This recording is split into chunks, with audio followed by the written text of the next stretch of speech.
Hello everyone, good morning. আশা করি তোমরা সবাই খুব ভালো আছো, সুস্থ আছো। আবারও একটা নতুন দিনের সাথে তোমাদেরকে সাথে নিয়ে আজকে ব্লগটা শুরু করলাম। আজকে সকাল সকাল দেখো চা করে নিয়েছি, ওদিকে দিভাই গ্যাসে করে নিয়েছিলাম। আর তোমাদের দাদাভাইকে আজকে টিফিন দিয়েছি, একটা ব্রেড, একটা লাড্ডু আর একটু দুধ। আর শ্রীজুরও তাই দিয়েছিলাম। ও লাড্ডুটা খায়নি, কারণ তার আগের দিন থেকে ওই লাড্ডু খাচ্ছিলো, তাই আর দিইনি।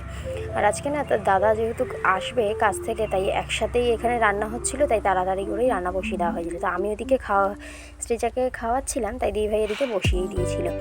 আর রান্না পুজো যেহেতু সবে সবে গেছে, তো জানো রান্না পুজোর মানে মাছ, চিংড়ি মাছ এইসব সব ছিল, সেই জন্যই বলা হলো যে তাহলে আজকে তাড়াতাড়ি করে রান্না করে না।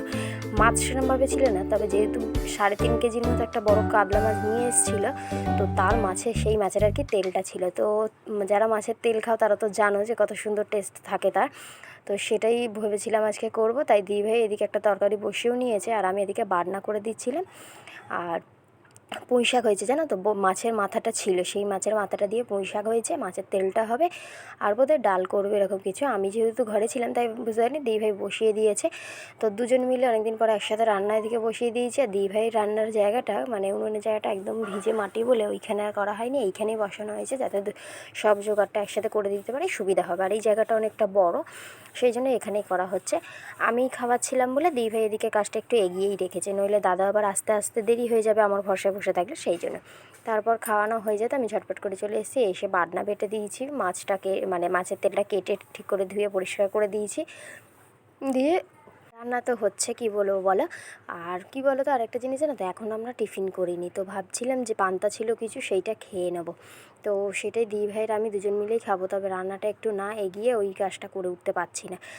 ওই যে সময় ধরা বাঁধা একদম, খাবার মানুষ আসবে, এসে যদি খেতে না পায় খুবই সমস্যা। যাদের যাদের দেখবে মিলে কাজ করে এরকম সময় ধরে খেতে আসে, ঠিক সময় মতো খাবার যদি না দেওয়া যায় খুবই সমস্যা হয়ে যায়, মানে তাড়াহুড়োর মধ্যে তার খাওয়াটাই হয় না। এবার দেখো আমরা সারাদিন ঘরে থাকবো, আমরা তো খাবোই বলো, কিন্তু যে কাজে গেছে তারই খাওয়া হবে না, সেই জন্যই একটু তাড়াহুড়ো করা। এরকম করতে করতে আমাদের প্রায় সময় দেরি হয়ে যায়। আর কি বলো তো, তোমরা তো রান্না পুজোর ব্লগটা দেখেইছো ধরো, কিন্তু তার মধ্যে দেখবে যে রান্না হওয়ার সময় একটাও ভিডিও ক্লিপ কিন্তু নেই। কেন বলো তো, ওই যে বললাম দুটো ছোটো ছোটো মেয়েকে নিয়ে সব কাজটা করতে হয়েছে, তাই ওদের কাছেই ফোনটা ছিল, ওরা বসে বসে কার্টুন দেখছিল। তবে কিন্তু সৃজা সেই 2:45 অবধি জেগেছিল, পৌলমি এর মধ্যেখানে ঘুমিয়ে পড়েছিল, আর ওইভাবেই আর কি চলছিল, সেই জন্য ফোনটা না আমি আর আনতে পারিনি। তারপর কি আরেকটা জিনিস, যে ওরা যখন ফোনটা রাখছে, হিরণও ঘুমিয়ে পড়েছিল, তাই ফোনটা আমাকে দেওয়ারও কেউ ছিল না, আর আমরা রান্না করতে করতে উঠে আসতেও পারছিলাম না, সেই জন্যই আর কি কোনো রকম রান্নার সময় ভিডিওটা নেওয়া হয়নি। তো তারপরে যেটুকুনি পেরেছি সেইটুকুনি তোমাদের সাথে শেয়ার করেছি। কেউ তো ছোটো বাচ্চা নিয়ে ভিডিও করলে যারা যারা করো তারা ঠিক বুঝতেই পারো, অনেক সময় হয় যে বুঝতে পারি যে এই ক্লিপটা নেওয়া প্রয়োজন, তাহলে ভিডিওটা সুন্দর লাগবে বা এডিট করতে গেলে ভালো একটা মানে সিন থাকবে, কিন্তু হয়ে ওঠে না, জানো তো, ওই সমস্যা।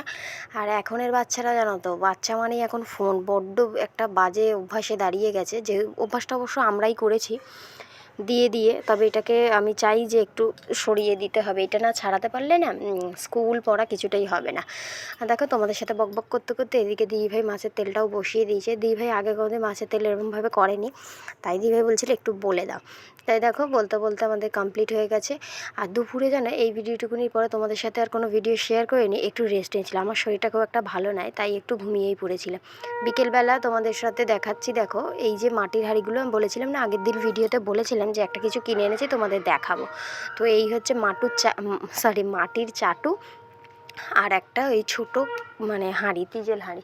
তবে বড় ভাতের হাঁড়ি, যে ভাতের যে হাঁড়িগুলো হয় সেগুলো একটা চেয়েছি, ওনার কাছে এখন ছিল না বলে উনি বলেছেন আর কি পরে দেবেন। তো আমি এই দুটো পেয়েছি সঙ্গে নিয়ে। আর এই মাটির চাটুটা আমি আমার দিদির বাড়িতে দেখেছি, আমার মানে ব্যবহার করার খুব ইচ্ছা, তাই ভাবলাম যে দেখি এখানে আছে কিনা, তো পেলাম যখন নিয়ে চলে এলাম। তো কী বলবো, রুটি ভাবছিলাম যে ফুলবে কি ফুলবে না, কিরম হবে প্রথম দিন, যেহেতু আমি কোনোদিন ব্যবহার করিনি, তবে কিন্তু বেশ সুন্দর হয়ে রুটিগুলো ফুলেছিল, তোমরা দেখতেই পাচ্ছ। আর সারাদিন সেইভাবে ভিডিও করা হয়নি, ওই যে বললাম বিকেল থেকে না ঘুমিয়ে পড়েছিলাম, মানে দুপুর থেকেই ঘুমিয়ে পড়েছিলাম, শরীরটা ভালো নেই বলে, সেই জন্য সেইভাবে ভিডিও করা হয়নি। তো আজকের ভিডিওটা এই অবধি, নেক্সট ভিডিওতে তোমাদের সাথে আবারও দেখা হবে, ততক্ষণ সবাই সুস্থ থেকো, ভালো থেকো।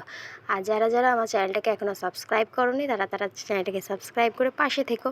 আর যদি ভিডিও ভালো লাগে তাহলে একটা ভিডিওর নিচে লাইক করে দিয়েছো। চলো আজকের মতো টাটা, নেক্সট ভিডিও তোমাদের সাথে আবারও দেখা হবে।